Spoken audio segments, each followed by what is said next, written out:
welcome to episode 5 of Chat About Wrestling HD. It's on Facebook, Twitter, YouTube, pretty much all the major sites except MySpace. Today I'm going to be discussing Before the Glory last night. Just the fallout of what happened and some of the news that's been going around. We can get started right now. First of all is the beginning segment of it. Dixie Carter, Abyss. I don't know what to think about this storyline anymore. It just seems like TNA just drains every last second out of these storylines to the point of fans absolutely hate them. And I am getting to that point with this they storyline. I've had enough of it. And at 10-10-10, it's finally going to end, and I just hate that tagline, 10-10-10. I really hate that. They just been talking about that way too much.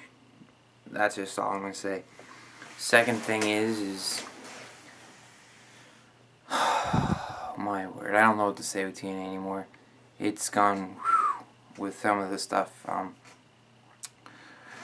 Anyway, starts off with Abyss dragging Dixie out, and no one's knowing what the heck he's going to be doing. And then Bischoff comes out, calms him down. Abyss lets her go, and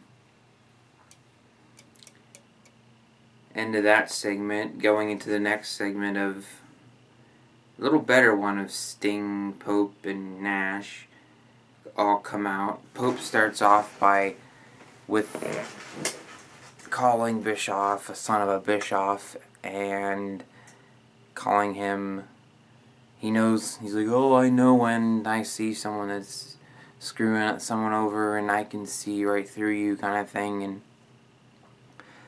Pope's like, oh, and this entire thing has to do with Sting and Hogan.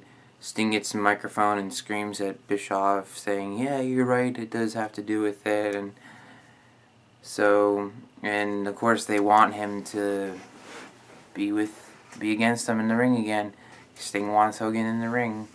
And then Bischoff's like, I have no choice, and shows him a video. They show a video of his surgery, recent surgery and everything. And so to settle for Bischoff to settle for these guys' egos, he makes it a handicap match. Sting, Nash, and Pope versus Jared and Joe, which is going to be a pretty interesting match.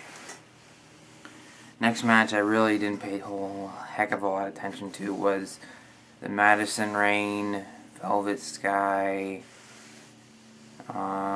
Tara, Angelina Love match to see who owns the rights to the Beautiful People. I can give two craps who owns the rights to it. The winners of it were Angelina Love and Velvet Sky. And then Miss Tessmacher comes out, the new so-called GM of the Knockouts division, and says that it's not a tag match, it's a four-way. And so she said the only way for her to monitor it and make sure everything goes right is by a special guest referee, and none other than Mickie James comes out. That was a big shocker. Comes out and says she's happy to do it, and the only thing she's in TNA for is the women's title. So, interesting segment. And going into the Flair and Foley segment. Oh boy, I don't know where to begin with this. This was a Very good match. Most people are good with the fake blood thing. Flair, not so much. You could clearly see him on the ground going like this. Not a very good thing, but TNA does introduce a lot of blood into their in these kind of matches, especially this one. It was a good match overall, back and forth. Foley was put through a table from Flair. Flair thumbtacks. Foley put him into the thumbtacks. They were at the top of the stage. Flair throws Foley off the stage into the merch, breaks the merch table. The winner of it was Foley.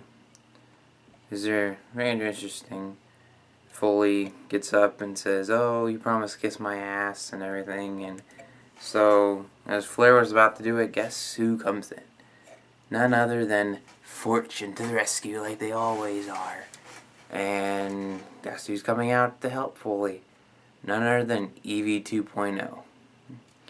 And they just scare him off, basically. Then we have where Dixie was talking to Bischoff in the back, saying, "Abyss needs to be fired tonight. I want something done about this." And hey, I'm all over that. I would love Abyss not to be in there anymore. To tell the truth, I mean, I really don't care. So Bischoff comes out and calls Abyss out, and then RVD comes out to Bischoff's surprise and says he wants this match, and if Abyss gets fired, RVD's gone. Make sure you tell Carter that. And as RVD's leaving, Bischoff's like, "You got it. You got it. I'll go tell her." And that went into a little segment, like a promo video of some kind. And then we had the promo video was the stupidness of Jordan and Eric Young. I mean, that is just... Okay. Orlando Jordan is a total douchebag. I mean, come on. I mean, his storyline should be labeled douchebag storyline. My word, he's like gay in the stinking thing. Anyway, it leads into the match of Jordan Young versus Ink Inc. And I guess the winners were Ink Inc. by forfeit. I don't know. But TNA needs to do something with this. I mean, the tag team division's going down the tubes fast. They're bringing in desperate teams. I mean, London Brawling, they had something there, but something that just fell apart. They have Team 3D. He's been out for a while. They just recently signed a contract, which I'm happy about. But there's some things saying that they're planning on them splitting up and Bray going heel and Devon going babyface. Wouldn't surprise me any, because Bray's a good heel. But then you have Motor City Machine Guns, very good team. Generation Me, although they're heel at the moment, again, very good team. They need to up the ante on their tag team division. Then the Shore debuted, very retarded. I knew once they came out, I saw who they were. I knew they were going to be heels just from what I saw. I had a feeling I knew they were heels. And again, yeah, they were heels. Cut a horrible promo. The total waste of air time right there. Probably could have used that 10 or 15 minutes for something a little more entertaining than that. Then you have the $100,000 Battle Royal. Started off with Angle and Anderson, and back and forth. No eliminations until Abyss came out and eliminated like almost everybody. And then RVD comes out and he focuses on eliminating Abyss. And in the process of eliminating Abyss, he eliminates himself. So, and then obviously the last two people, Angle and Anderson, Angle wins by angle slamming Anderson over the top outside. And then that's the end of Impact. And then Anderson had a little promo thing going on in an interview. In reaction, he was talking about, oh, Angle needs to buy some integrity with the $100,000 he just won from the match and stuff like that. I'm like, holy crap, he's gonna get the crap beat out of him for that. And so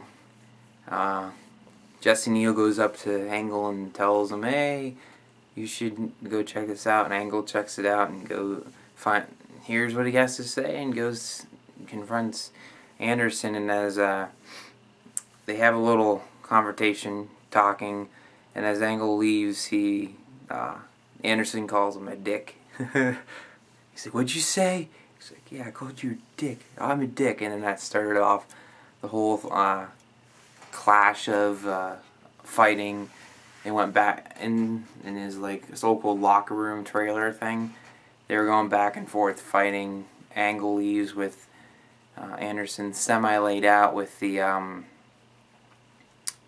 how do I say it? Got like a low blow kind of thing, and he's like, see you around, asshole. And then as Anderson gets up, he's like, you want an asshole? I'll show you an asshole.